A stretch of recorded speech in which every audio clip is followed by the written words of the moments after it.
খেয়াল করো, খেয়াল করো সবাই। ও শুরুটা উপর থেকে এসে এইভাবে করে নিচে নামাবে, তারপর যে ড শিখেছিলে ওইটার মতন করে ঠিক এইভাবে। আমি আবার দেখাচ্ছি স্টেপটা, এই ভুল করো না, অনেকে এই অংশটা পরে দাও, মানে 6 লেখার পর উল্টা দিক থেকে এইটা দাও, তাহলে কি দুইবার হাত তুলতে হচ্ছে, তো দুইবার যখন তুমি হাত তুলবে তখন তো লেখা স্লো হবে, তাই না? তা আমরা শিখবো সুন্দর এবং দ্রুত। তাহলে দেখো, এটা এইখান থেকে নিচে আসবে, তারপর সোজা উপরে, এখান থেকে রাউন্ড হয়ে সোজা উপরে। আমি আবার দেখাচ্ছি, খেয়াল করো। এই যে এখান থেকে উপরে, তারপর ঠিক এইভাবে।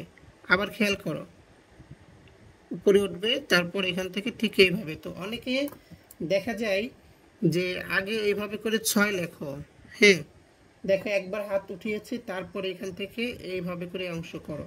হুম, আবার কেউ আছে এইভাবে করে এইভাবে করো।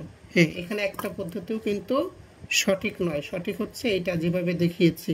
তো এটার যদি আমরা উচ্চারণ লিখি, আমরা এটা অনেকে অনেক রকমভাবে উচ্চারণ করে থাকি। এটার উচ্চারণ হবে হচ্ছে উ। আমি লিখে দিচ্ছি, দেখো, এটা উচ্চারণ হবে হচ্ছে উ। দেখো, এটা উচ্চারণটাও তুমি লিখে নিতে পারো। এটা উচ্চারণ হবে ও। তাহলে ও কিভাবে লিখতে হয়? উপর থেকে সুন্দর করে নিচে আসবে, তারপরে এখান থেকে উপরে, তারপর ঠিক এখান থেকে এইভাবে করে হচ্ছে ও লিখবে।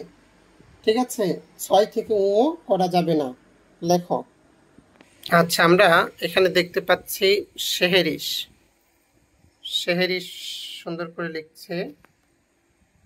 তারপর আর কে কে রয়েছে এদিকে? আইরিন লিখছো ঠিক মতো? হ্যাঁ, তারপর উম্মে মাহিরা আরেকটু সুন্দর হবে। হ্যাঁ, উম্মে মাহিরা আরেকটু সুন্দর হবে। তারপর কে কে আছে আমরা এদিকে একটু দেখি। সাজ্জাদ তো লিখছে মনোযোগ সহকারে। আচ্ছা, অনেকের হয়েছে, আমি একটু চেক করি কার কার হয়েছে।